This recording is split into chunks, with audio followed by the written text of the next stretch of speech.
Merhaba arkadaşlar. Ben Nazmiye Dikmen. Kanalıma hoş geldiniz. Ya da ben sizin evinize hoş geldim. Beni evlerinize davet ettiğiniz için teşekkür ederim. Evet.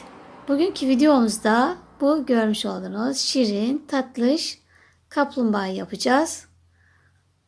Kaplumbağamız bir iğnelik olarak ben tasarladım.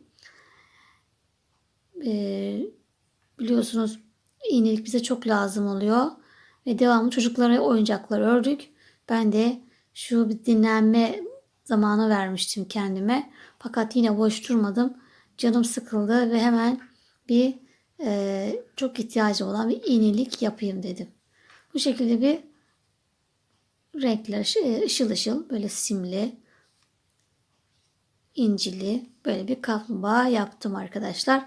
Altında da böyle bir çimeni var. Çimen üzerinde sanki yürüyormuş gibi. Bu şekilde iğneliğimiz çok tatlı oldu. Instagram sayfamda paylaştım. Çok beğeni alınca hemen sizlere de paylaşmak istedim. Bu da bize kendimize bir hediyemiz olsun. Tabi illa ki iğnelik yapmak zorunda değiliz.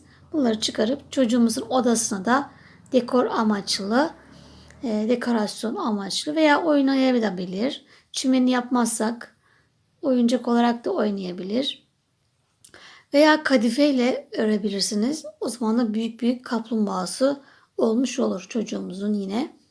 Bu şekilde kaplumbağamız. Şu altta böyle bir çimen yapacağız. Burada başlıyoruz yine aynı. İp olarak ben bu sefer simli ipi kullanmayacağım. Daha önce bu şekilde Lanasa'nın simini kullanmıştım.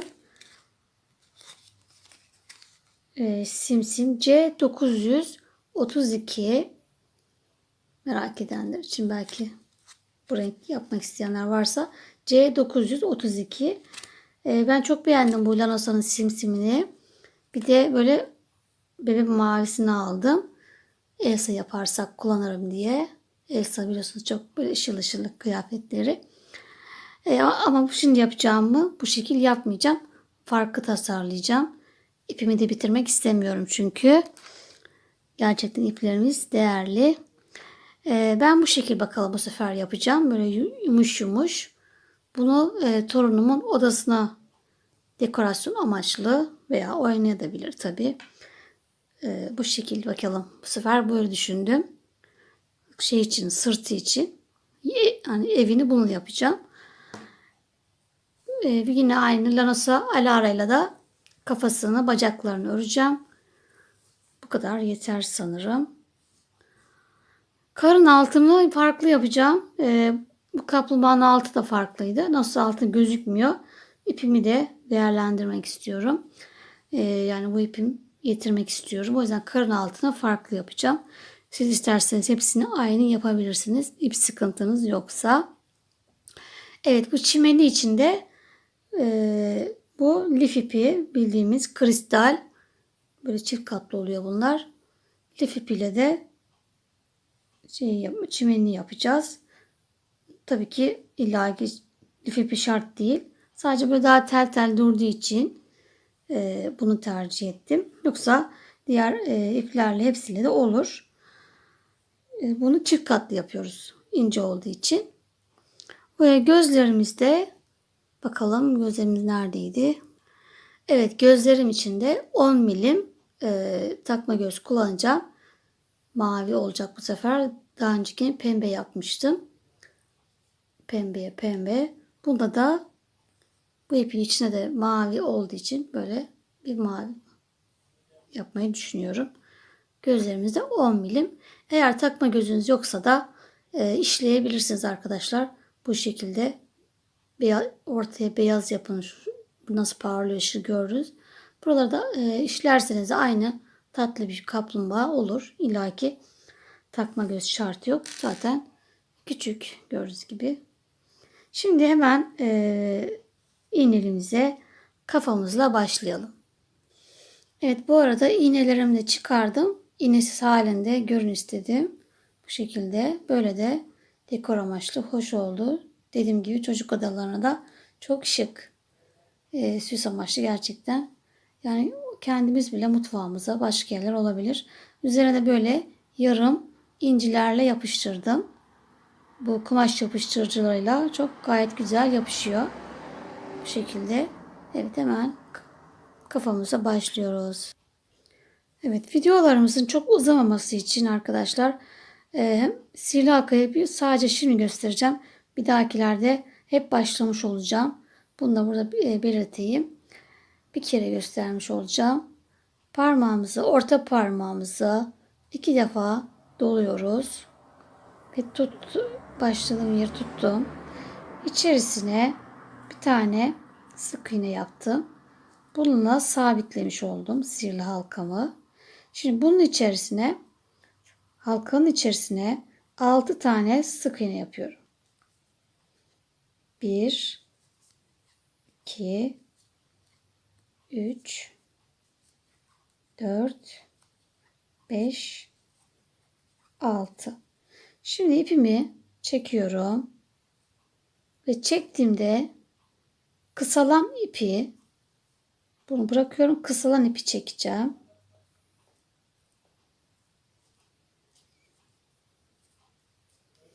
Evet, şimdi tekrar ipimle hepsini çekerek sihirli halkamızı oluşturduk. Bu şekilde yaptığınızda hiçbir şekilde sökülme olmaz.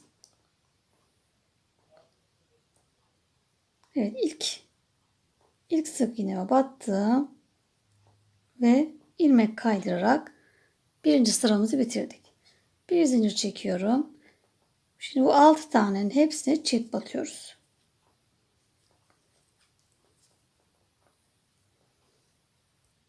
Evet, hepsine çift battık ve 12 sayımız oldu. Bunları yeni öğrenenler böyle iyice saysınlar. Her sefer ilk 1 ve 2. sıralarımızı doğru yaparsak gerisi doğru gelir. Şu şekilde sayalım. İkişer ikişer. 2, 4, 6, 8, 10, 12. Demek ki ikinci sıramız demek ki doğru.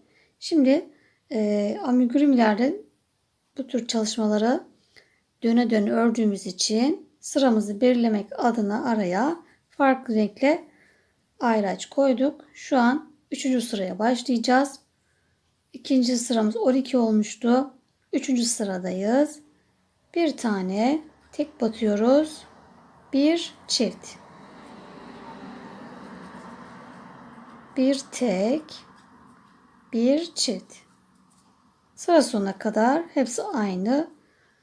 Bir tek bir çift. Zaten çiftler içine çift gelmiş oluyor. Evet, 3. sıramızı bitirdik ve ilmek sayımız 18 oldu. Şimdi 4. sıramızdayız. Bu sefer 2 tane tek, 2 tane tek battık. Ördük yani bir çift. 2 tek, 2 tane tek battık. Bir çift. Sıra sonuna kadar 6 tane tekrar yapıyoruz. Evet, 4. sıramız da bitti. Sayımız 24 oldu. Şimdi 3 tek, 1, 2, 3. 3 tane tek battık. Bir çift.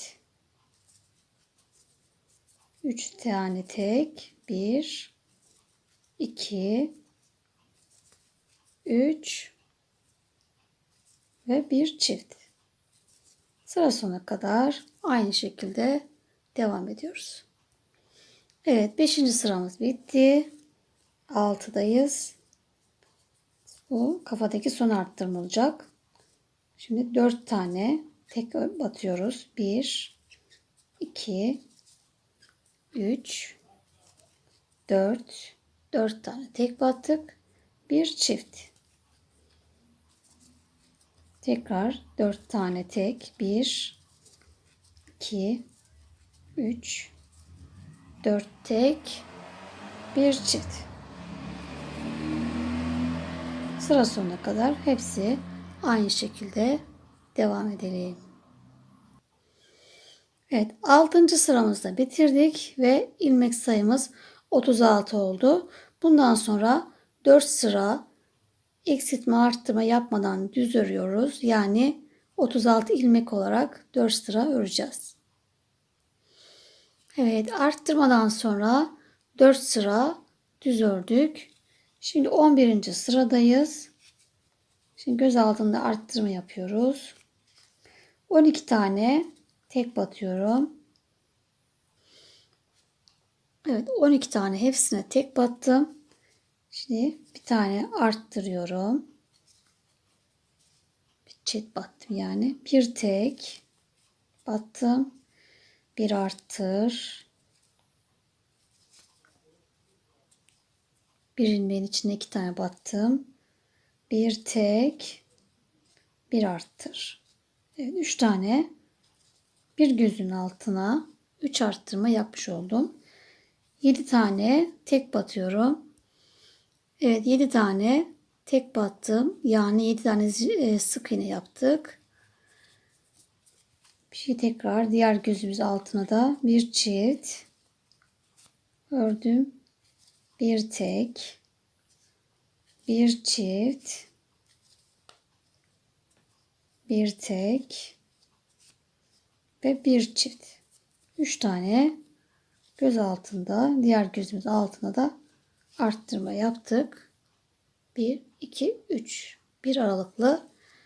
Şimdi 7 tane tekrar sık iğne örüyoruz. Evet, 7 tane düz ördük ve sayımız 42 oldu. Bundan sonra yine 4 sıra eksiltme arttırma yapmadan düz öreceğiz. Minnoş, çıkar mısın benim masamdan? Bak, çekim yapıyoruz. Evet, göz altındaki arttırmamızdan sonra şu gösterdiğim yer 4 sıra düz ördük. 1, 2, 3, 4 sıra eksiltme arttırma yapmadık. Şimdi gözlerimizin yerini belirleyeceğiz. Ben burada yerimi ayarladım. Yukarıdan aşağıya, şu başladığımız yerden aşağı 2, 4, 6, 8, 9 ve 10. ilmeğin arası oluyor. Ve göz arttırmalarımız 1, 2, 3 göz arttırması yapmıştık. Birinci değil, ikincinin yanındaki tek kalanın hemen üstü. Yani ikinci arttırmamızın hizası bir üstü. Arkadaşlar, hemen bir üstüne takacağız. Birinciyi yerleştirdik. Hatta şöyle de yapalım takmadan. Burası yerimiz burası. Bundan sonra sayalım. 2, 4, 6, 8, 10. 10. Diğer gözümüzün yeri de arada 10 ilmek var. Bunu da buraya taktık. Bu şekilde. Böyle taktığımızda 2, 4, 6, 7 oluyor. Hatta şöyle 7,5, 8 bile oluyor. Kaydırma olduğu için. Evet. Burada yine gözümüzün göz arttırmasının hemen üstü oluyor. Evet, arkalarımızı takalım.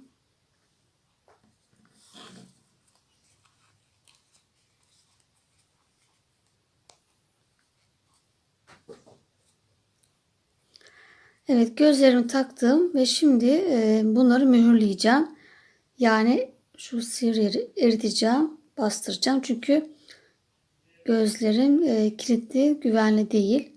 Onlar böyle çok güzel tık diye oturuyor. Hatta böyle elimde de var. Bu tarz olması gerekiyor. Bunlar çünkü taktığınızda hiç çıkmıyorlar. Tık diye oturuyor. Çok güzel. Fakat bunlar o şekilde değil. O yüzden bunları güvenlik açısından eritip şöyle bastırıyorum. Biraz daha yapalım.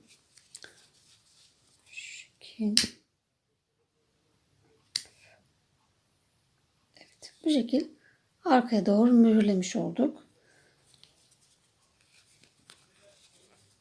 Bunu da yine aynı.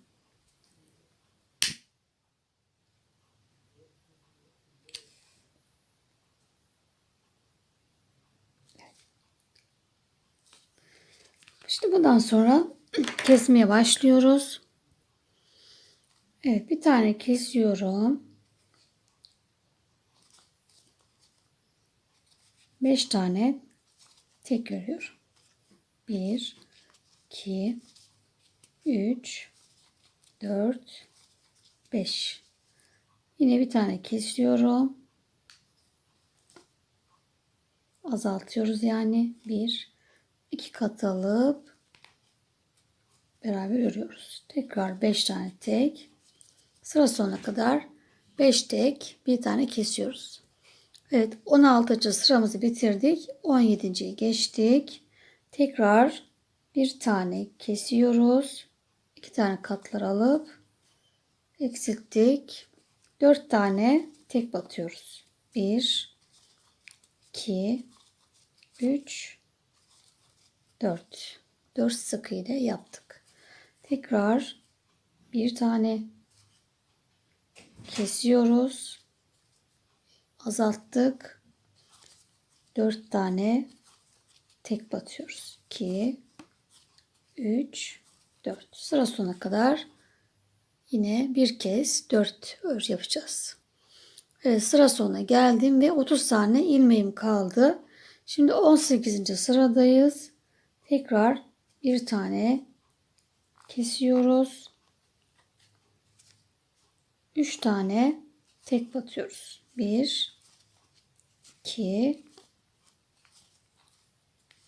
3. Tekrar kesiyoruz. Kesme yaptık. Tekrar 3 tane tek örüyoruz. 2 3. Bu şekilde tekrar kes. Sıra sonuna kadar aynı tekrar edelim.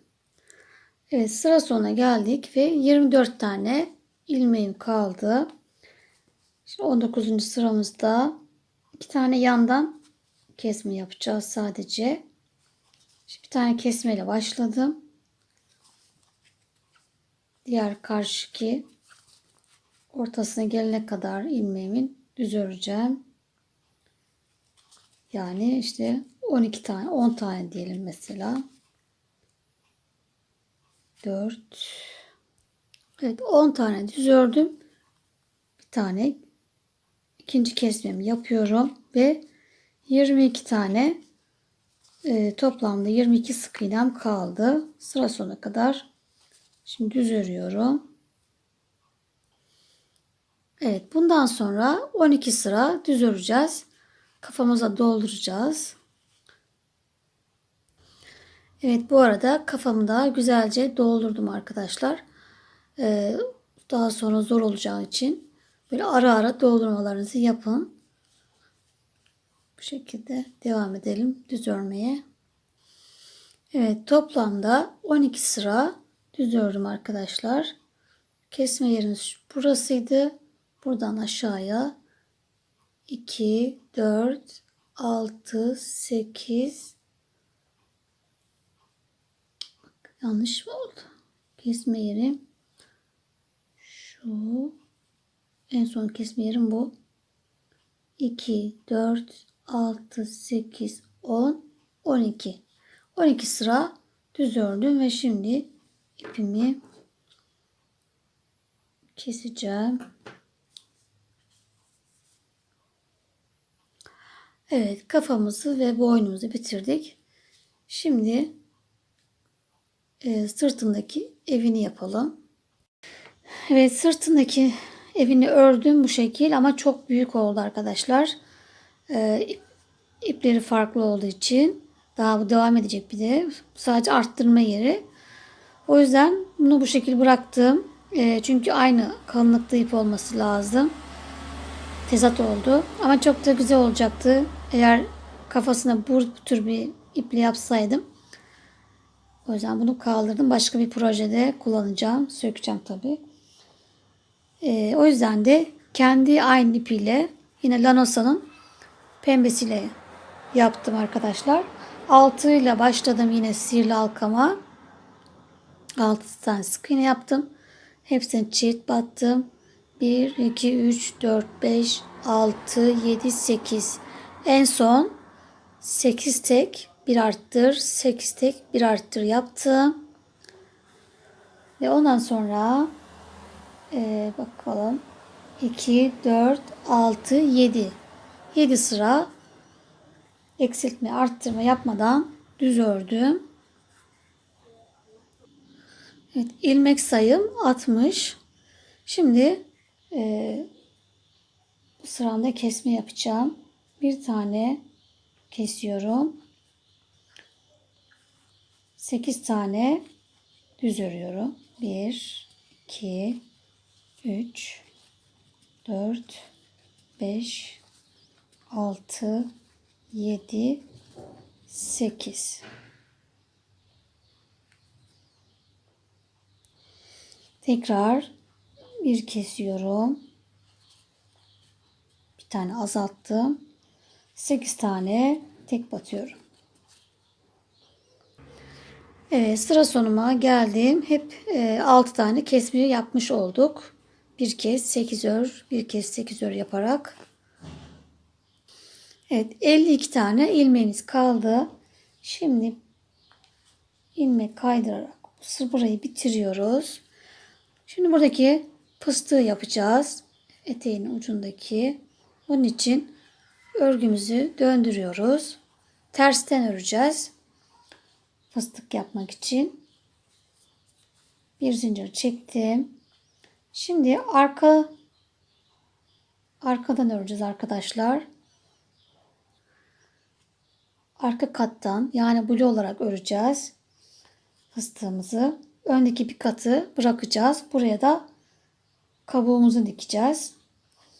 Şimdi bir tane zincir çekmiştim.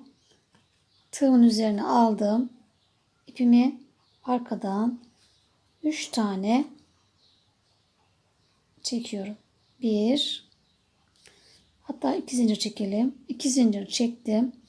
Tığımın üzerine aldım ve 3 tane örüyorum. Bu birinci. Tekrar tığımın üstüne aldım. Aynı ilmeği batıyorum. İçinden geçirdim. 2, tekrar tığımın üstüne alıyorum. Aynı ilmeği batıp çıktım. Yeniden içinden geçirdim. 3 tane oldu. Şimdi bu üçünü birden örüyoruz. Bir zincir çekiyorum. Hemen yanındaki sık iğneye battım ve bir sık iğne yaptım. Bu şekil fıstığım arkada kaldı. Şekli arkaya vermiş oldu. Önden bu şekil görünecek. Tekrar bir zincir çekiyorum. Hemen yanındakini sık iğne batıyorum. Aynı şekilde 1, 2, 3. 3 tane yaptım. Hepsini bir çektim, ördüm. Yine bir zincir. Yanındakine yeniden yanındaki sık iğnenin arkadan ördüm. Fıstığımız bu şekilde. Üçüncü de yapalım. Yeniden bir zincir çektim. Tığım üstüne ipimi aldım. Hemen yanındakine 3 defa trabzan yapıyoruz. 1, 2, 3. Şimdi hepsini bir ördüm. Bir zincir. Hemen yanındaki sık iğneyi arkadan buraya sabitleştirdim. Fıstıklarımız bu şekilde olacak. Bütün ilmekleri aynı şekilde devam edeceğiz. Evet, son fıstığımı da yaptım. Bir zincir çekip Hemen son kalan sık iğnemi arkaya ilmek kaydırarak bitirdim. Bir zincir çekip sabitledim ve ipimi kestim. Evet, evimiz de hazır. Kaplumbağamızın evi hazır. Şimdi diğer parçalarını yapalım. Arkadaşlar burada bir yanlış söylemişim. Bir kez 8 ör, bir kez 8 ör yapmıştık en son sıramızda. 52 kaldı demişim. 54 kaldı. Bunu da düzelteyim. 54 kalacak. Şimdi burası da bizim karın altı. Buraya yapacağımız yer şu şekil. Bu da ördüm zamanımızı çalmasın diye. Yine sihirli halkaya 6 tane sık iğne yaptım. Hepsine çift battım. 12 oldu. Sonra bir tek bir çift 18, 2 tek bir çift, 3 tek, 4 tek bir çift, 5 tek bir çift, 6 tek bir çift ve en son 7 tek bir çift yaptık. Şuradan 2, 4, 6, 7 tek bir çift ve sayımız 54 oldu. Yeniden 54. Buranın 6 daha kestikten sonra 54 dikerken sayılarımız tam eşit olacak. Bu şekilde karın altımız da hazır. Şimdi bacaklarımız, bunları da hazırladım. Hepsini 4 tane yine sihirli halkanın içine 6 sık iğne yapıyoruz. Hepsine çift batıyoruz. 6 tanenin hepsine çift battık. 12 oldu ve 5 sıra 12 sık iğne olarak düz öreceğiz. 2, 4, 5 sıra. Bu şekilde 4 tane hazırlıyoruz. Kuyruğumuzu da şimdi beraber yapalım. Kuyruğumuz için yine 6 tane sihirli halka yapıp 6 sık iğne yaptım. Şunları gözümüz almasın. İlmek kaydırarak birleştirdim. Şimdi 2 tane sık iğne yapıyorum. 1, 2 sık iğne. Yani 2 tane tek battım. 1 arttırıyorum. 3. sık iğnemi arttırıyorum. Tekrar 2 tane tek batıyorum. 1, 2, bir tane arttırıyorum. 6 idi. 2 arttırma yaptık. Sayımız 8 oldu. Bu şekilde elimize de bu şekilde sivriltelim. Evet, şimdi 3 tane sık iğne yapıyoruz. 1, 2, 3. 3 sık iğne, 1 arttır. Bir ilmeğin içine 2 tane sık iğne yaptık. Tekrar 3 sık iğne, 1 arttır.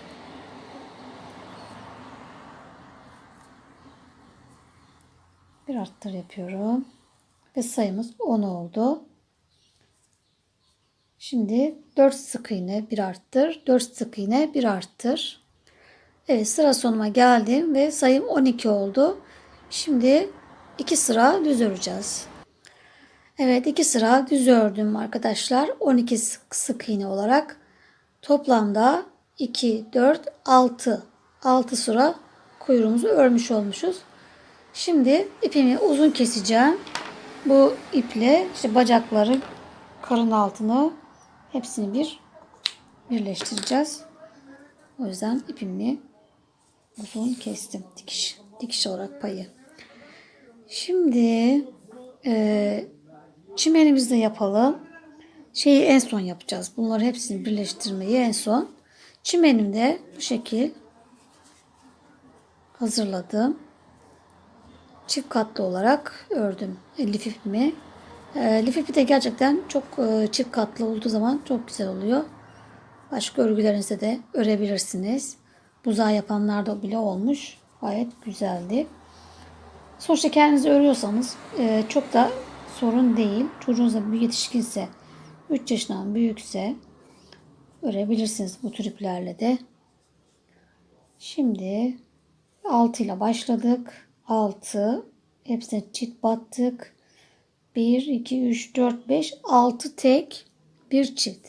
6 tek, bir çift yaptık en son. Şimdi artık çimenini yapacağız arkadaşlar. Çimeni için. Bu arada arkadaşlar benim elimde hani bu renk lif ipinde olduğu için yapıyorum. Yani lif ipi şartı yok. İstediğiniz her iple yapabilirsiniz.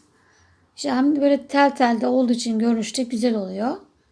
Hani böyle çimen havası verdiği için de tavsiye ediyorum sadece. Yoksa her yeşil olan başka iplerde yapabilirsiniz. Şimdi 6 tek bir çift en son yapıldı. Sayımız 48. Başlıyoruz şimdi. Hemen buradan devam ediyorum. 2, 4, 6, 8, 9. sıradayım. Şimdi parmağımı çimen yapacağız. Orta parmağımı koyuyorum arkaya doğru ve çekip sık iğne yaptırdım. Bunu buraya tutturdum. Tekrar ilmeğimi batıyorum. Orta parmağımı takıp ipimi de sık iğne olarak bu şekilde örüyorum. Sık örüyorum ki çıkmasınlar. Tekrar orta parmak araya ipimi çekiyorum. Sık iğne yapıyorum. Tekrar orta parmak araya normal alıp sık iğne örüyorum. Orta parmak ipimi çekiyorum. Sık iğne yapıyorum. Yani sonuçta yine sık iğne yapıyoruz. Sadece ortaya parmağımızı koyup şekil veriyoruz. İpimizi uzun kalsın diye. Bu şekil çimenlerimizi yapıyoruz. Arttırma yerine geldiğimizde içine 2 tane yapacağız. Buraya kadar yapalım tekrar.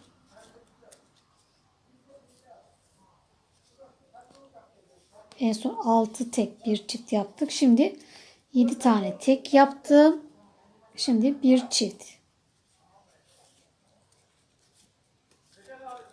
Tekrar aynı yere 2 tane yapıyorum. Evet.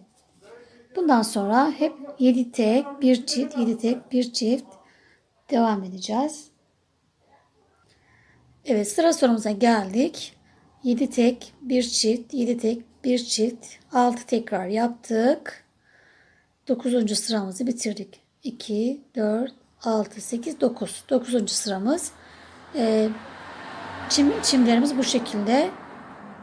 Ön tarafı burası olacak. Kaplumbağamızı bu şekil üzerine koyacağız. Yüzü burası, tersi burası olacak. Burası iç kısım. Şimdi 10. sıradayız. 10. sıramızı düz öreceğiz. Düz derken arttırmalarımızı yapacağız. Çimen yapmayacağız. Şimdi 8 tane tek bir çift yapacağız. Evet, sıra sonuma geldim. Hepsini 8 tek bir çift yaptık. Şimdi 2, 4, 6, 8, 10. 10. sıramızı bitirdik. 11.deyiz. Tekrar çimen yapacağız. Çimeni bir daha yapalım. Sık iğne yapar gibi içine girip orta parmağımı koyuyorum. İpimi de çekiyorum. Ve sıkılıyorum. Sık iğne ördüm tekrar. Sadece böyle öreceğime parmağımı koyarak ipimi uzatmış oluyorum. Bu şekilde bebeklerin saçlarına da yapabilirsiniz. Araya mesela ben bu şekilde parmaklarımla hepsini koyarak böyle de yapıyorum. Uzun saç istediğim zaman. Ya da böyle zor olursa araya bir karton koyabilirsiniz. Bükülmeyen. O şekilde de örebilirsiniz. Bu çimle paspas da yapılabilir. Banyolara klozet takımı da olur. bir sürü yerde kullanabilirsiniz. Bebeklerinizin botlarında püskül yapabilirsiniz. Evet, bu şekilde 9 tek bir çift yapacağız. 6 tane tekrarla. Evet, sıra sonuna geldim ve 11. sıramızı bitirdik. 9 tek bir çift. 9 tek bir çift yaptık. Şimdi tekrar bir sıra yine sadece sık iğne olarak arttıracağız. 10 tek bir çift yapacağız. Normal sık iğne olarak. Bundan sonraki sırada bir sıra daha çimen yapacağız ve bitireceğiz. 11 tek bir çift yapacağız. Çimenli hali. Sonra bitiriyoruz. Şimdi 10 tek bir çift yapalım. Evet, sıra sonumuza geldik ve artık çimimizi bitirdik. En son 11 tek bir çift, 11 tek bir çift, 6 tekrar yaptık. Şimdi artık bitirdik. Toplamda 3 sıra çimen yapmış olduk. En sonki sıramı da ilmek kaydırma yapacağım. Bu şekilde içinden geçiriyoruz. Yani CC yapıyoruz. Bütün ilmeklerime bitene kadar CC yapacağım. İlmek kaydırıyoruz.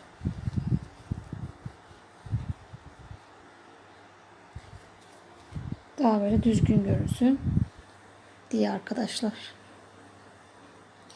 Evet, sıra sonuna geldim ve hepsine her ilmeğe ilmek kaydırdım. Bir tane yani. Arttırma eksiltme yok. İpimi kesiyorum. Ve çimenimiz bitti. Toplam ilmek sayımız da 78'di.